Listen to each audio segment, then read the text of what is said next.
Qu'est-ce qu'une action? Présenté par Better Study, le cours de comptabilité en ligne. Voyons l'un des investissements les plus communs, les actions. Une action représente la propriété partielle d'une entreprise. Lorsque vous achetez une action, vous achetez une part de l'entreprise. En possédant une part, vous avez une petite fraction de l'actif de la société et un droit sur ses futurs bénéfices. Il existe deux façons de gagner de l'argent en investissant dans des actions.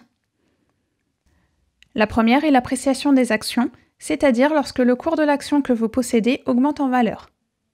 Si un investisseur a acheté une action à un certain cours et que le cours a augmenté, l'investisseur pourrait alors gagner de l'argent en vendant l'action à un autre investisseur à un prix plus élevé. La deuxième façon de gagner de l'argent avec des actions consiste à encaisser des dividendes. Un dividende est une distribution d'une part du bénéfice de l'entreprise à ses actionnaires. Cela intervient généralement une fois par année, pour autant que la société ait généré un bénéfice pour l'exercice comptable en question. Voici un exemple de fonctionnement des actions. Supposons qu'il y ait une entreprise appelée Better Bike.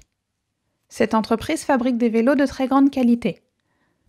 Les vélos sont si performants que l'entreprise veut se développer afin qu'elle puisse vendre plus de vélos dans le monde entier. Pour ce faire, la société doit mobiliser de l'argent, c'est-à-dire lever des capitaux. L'entreprise Better Bike peut procéder de plusieurs façons.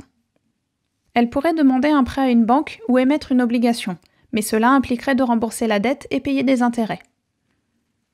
Better Bike a aussi l'option d'émettre des actions. En émettant des actions auprès de nombreux investisseurs, par exemple à travers une introduction en bourse, IPO en anglais, Better Bike peut collecter des fonds sans emprunter. En contrepartie, elle vend des parts de propriété, soit des actions, et une créance sur les bénéfices futurs aux investisseurs, soit une distribution potentielle de dividendes. Voyons un investisseur typique. Notre investisseur est une personne qui a un peu d'argent de côté. Il recherche un investissement qui offre de meilleurs rendements qu'un compte d'épargne.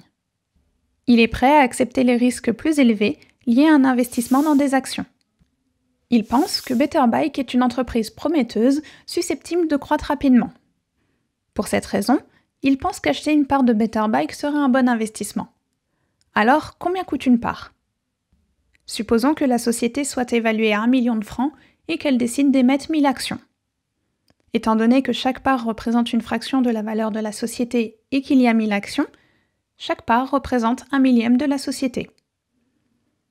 Parce que la société est évaluée à 1 million de francs, chaque action serait initialement évaluée à 1000 francs.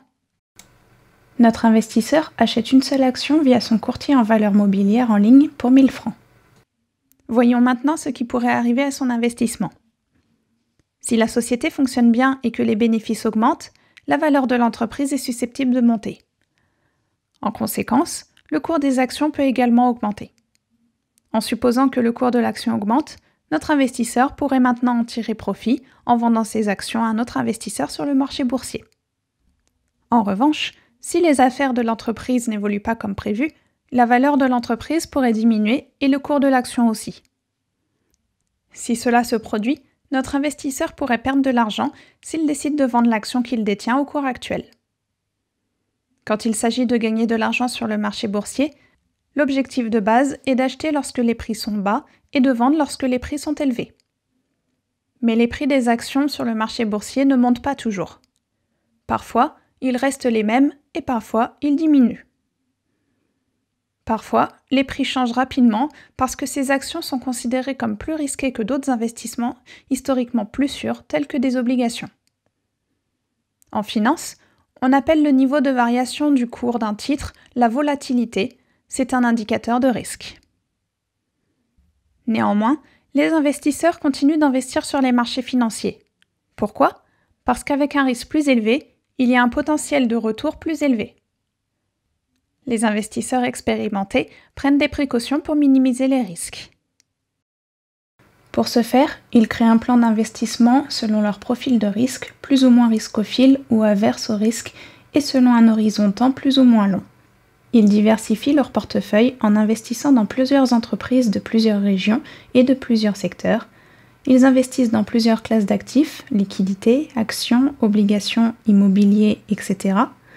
Ils se forment et s'informent sur les stratégies et tactiques d'investissement, etc.